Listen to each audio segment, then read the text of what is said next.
Hello everybody, welcome to the score study of Dies Irae from Mozart's Requiem. In July 1791, Mozart was in the last 5 months of his life, his health was deteriorating, and an unknown gray stranger, most likely masked, showed up at his door asking him to write a requiem, a mass for the dead. The patron's identity was unknown to him at the time, but payment was received. Dies Irae was the last known piece that Mozart worked on. It was unfinished, so his student Süssmayr completed the rest of the work based on Mozart's instructions that he left, and Süssmayr rewrote everything so the mystery patron couldn't tell who wrote it. The patron ended up being Anton Leitgeb, son of the mayor of Vienna, who had a history of taking credit for other people's compositions, and he didn't give Mozart credit for 10 years. Okay, let's talk about the tempo here. We have allegro assai, which means very fast. It's usually up for interpretation, but the voicings are soprano, alto, tenor, and bass. And then we're going to go to the key signature, which is really D minor, but it's the same solfege as F major. Do is F. So we have the flat on the third line for the treble and the second line for the bass. So that's going to be your fa. Sopranos, you start on la, altos on mi, tenors on do, and basses on la. Okay. Then we're going to move on and continue looking at the piece. I'm going to point out some of the accidentals that we have, but you all should be able to figure it out, just in case. Measure 3, the basses have a C there, and then since the accidental stays the same until the end of the measure, you have another C. Measure 5, sopranos have C, and in measure 6, basses have C, and then you have a So at the end of measure 6. Measure 7, tenors have C. And moving right along, in measure 8, sopranos have C. Going down a little farther, measure 12 now, sopranos have Te. Tenors on beat 2 have D, D-I, and the basses also have D-I, D. In measure 12,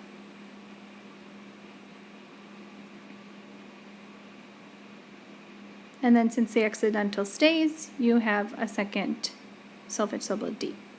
Measure 13, tenors have Fi.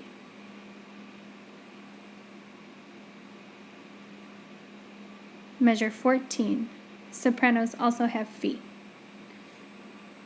And altos have Fi as well. Measure 14, beat 4.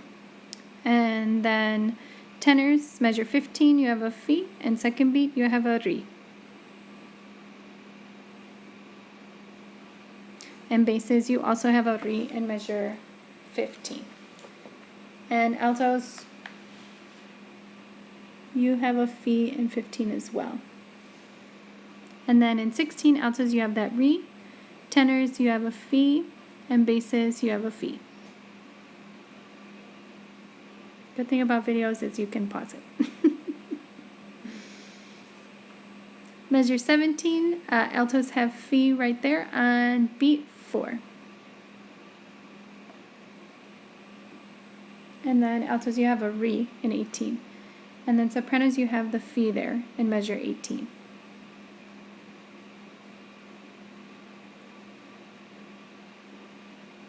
Moving along, here we go. Pretty similar. The accidentals you should be able to kind of copy off yourself. Measure 28. I want to point out that beat 2 for the altos is going to be a Re, because you had a Ri over in measure 27. So that natural sign is just reminding us that it's a Re. 31, tenors are going to have a te on beat 1, and another te, of course, after that.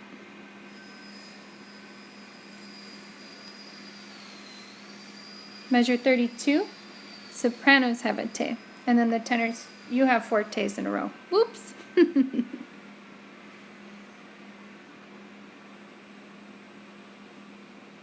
Measure 33, sopranos have a C, 2 C's in a row.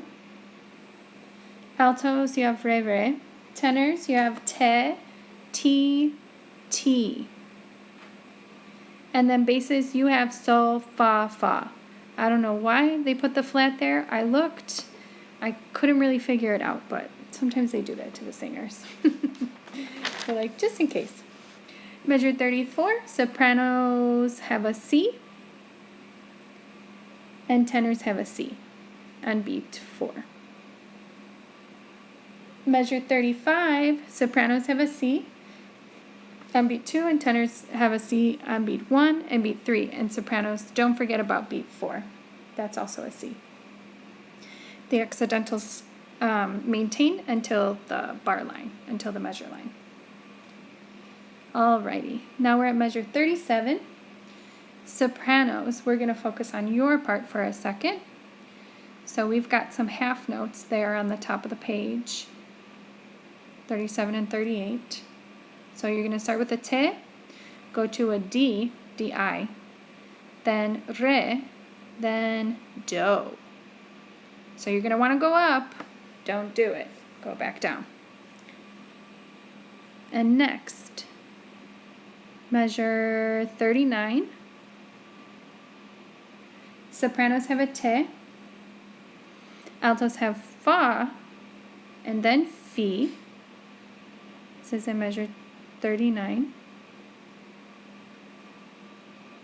Tenors have fa up to do. It's quite a leap.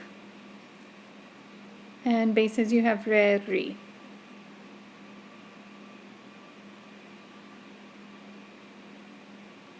And 41, basses, you're going to have re, mi 4 times. Re, mi, re, mi, re, mi, re, mi. And then fa, mi. Measure 42, tenors, you have your C there. You have a rest and for 2 beats, and then C on beat 3.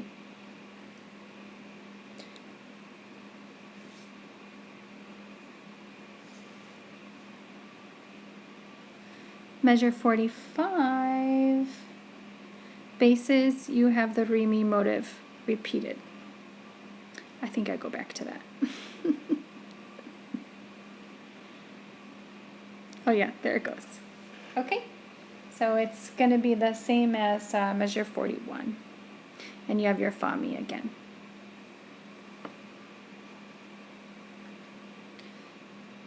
Moving along.